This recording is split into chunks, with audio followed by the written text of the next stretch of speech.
என் நாக்கிலே coffee tea பட்டு 59 வருஷம் ஆகிறது. தேவையா உங்களுக்கு?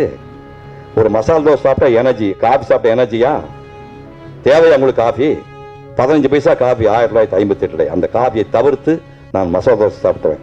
அதனால தான் அங்கிருந்து மகாபலிபுரம் சைக்கிளில் போக முடியும், 56 கிலோமீட்டர். புரியுதா?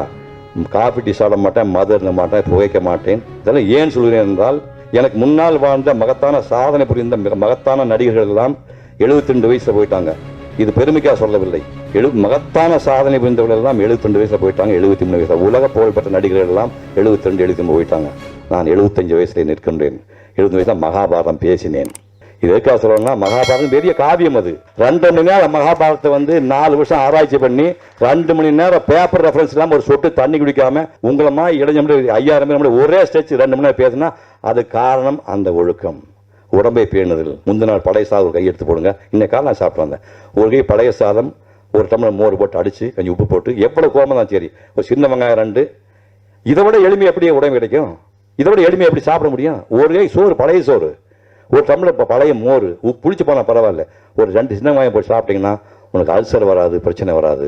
இதை நான் இன்னும் சாப்பிட்டு கொண்டிருக்கின்றேன். இந்த 50 வருஷ வாழ்க்கையில் நான் வெறு வயிற்றோடு என் வீட்டை விட்டு போனே கிடையாது. அப்போ 4 மணிக்கு எழுந்து போனேன். என் சம்சாரம் நினைச்சு பரிதாபத்துக்கு ஒரு பெண்மணி இல்லையா, 4 மணிக்கு டிஃபன் சாப்பிட்டு போவேன். அப்போ அந்த அம்மா எத்தனை மணிக்கு எழுந்திருக்கணும்? பேச முடியாது. கொத்தடிமைகளாகவே நம்ம பொம்பளைகள் வச்சிருக்கோம், கொத்தடிமையாகவே பெண்களை வச்சிருக்கோம் நம்ம. அப்படி போனால் நிற்க முடியுது. ஸோ காலையில் எழுந்தோடனே நீங்கள் 1 மணி நேரம் வாக்கிங் போங்க. ட்ரெட்மில்லாம் வடியெல்லாம் பண்ணுங்க, ஆக்சிஜன் கிடைக்காது. சும்மா ஒரு வெறியில் பண்ணுறதான். சுத்தமான காற்று வேணும். 8 லிட்டர் தண்ணி குடிங்க. வேலைக்கு சாப்பிடுங்கள். 8 மணி நேரம் தூங்குங்கள். மூட்டு வலி பண்ணாரு, அதெல்லாம் எனக்கு வராது. ஏன்னா நான் காலையில் 4:30 மணிக்கு எழுந்து 1 மணி நேரம் வாக்கிங் போயிட்டு வந்திருக்கேன். நான் யோகா 56 வருஷமாக பண்ணிட்டு இருக்கேன். 38 ஆசனம் பண்ணேன். இப்போ குறைச்சிட்டு 8-10 ஆசனம் பண்ணிட்டு இருக்கேன். இந்த உடம்பு தான் உங்கள் அடையாளம். உட்கார்ந்து யாரையும் சொல்றேன், இந்த முகம், இந்த கண்காது, இந்த மூக்கு, இந்த உடம்பு தான் உங்க அடையாளம். இதை வைத்துத்தான் எதை வேண்டுமானாலும் செய்யணும். இந்த உடம்பு தான். இதை அல்லாமல் நீ எதுவுமே செய்ய முடியாது. இந்த உடம்பை நீ பாதுகாக்கவில்லை என்றால் நீ ஆசைப்படுவ. கண்ணதாசன் சொன்னார், 80 வருஷம் வாழ ஆசைப்பட்டேன், இறைவன் ஆயுளை குறைத்து விட்டான்னு. இறைவன் ஆயுளை குடிக்கல. நீங்கள் குடித்த மதுவும் நீங்கள் குடித்த விளையாட்டு புகையும் தான் உங்கள் ஆயுளை குறைத்து விட்டது. அதாவது நல்ல ஞாபகம் வச்சுங்க, புகையும் மது தவிருங்கள். உங்களுக்கு ஒரு விஷயம் சொல்றேன், உயிரோடு ஆரோக்கியம் இருப்பதற்கு ஒரே ஒரு விஷயம், காலையில தான் ஆக்சிஜன் இருக்குது, அதிகாலையில் தான் சுத்தமான ஆக்சிஜன் இருக்கு. 4:30 மணி 5 மணி வாக்கில் கிராமப்புறத்து குழந்தை இருக்கிறீங்க, சிட்டியில் இருக்கக்கூடிய யாராக இருந்தாலும் சுத்தமான காற்று காலையில் இருக்குது.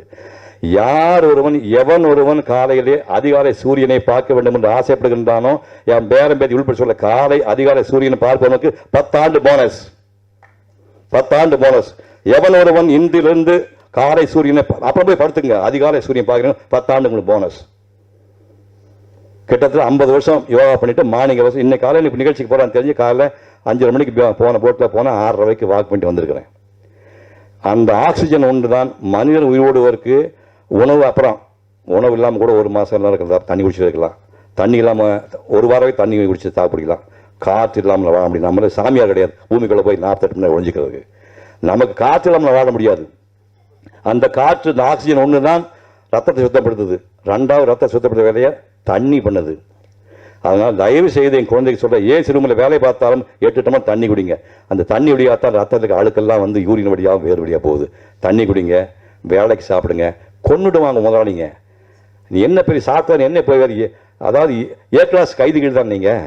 ஏன் சிறுமில் வேலை பார்க்குற கைதிகள் தான் நீங்கள். 1 லட்சம் வாங்கினா நீ கைதிகள் தானே, நீங்கள் என்ன பண்ண முடியும்? உங்களுக்கு நான் காலையில் பார்க்குற 4:30 மணிக்கு அந்த பேக்கை போட்டு இந்த பசங்க போடுற பார்த்தா தண்ணி கூட குடிச்சுப்பான்னு டவுட் ஆகுது. தண்ணி 8 மணி நேரம் தண்ணி, 8 தடவை தண்ணி குடிங்க. வேலைக்கு சாப்பிடுங்க. அம்மா மேலே கோவம், அப்பா மேலே யாரும் கோவம் வந்து வீட்டை விட்டு வெளியே போகும்போது வெறு வயிற்றோடு போகாதீர்கள்.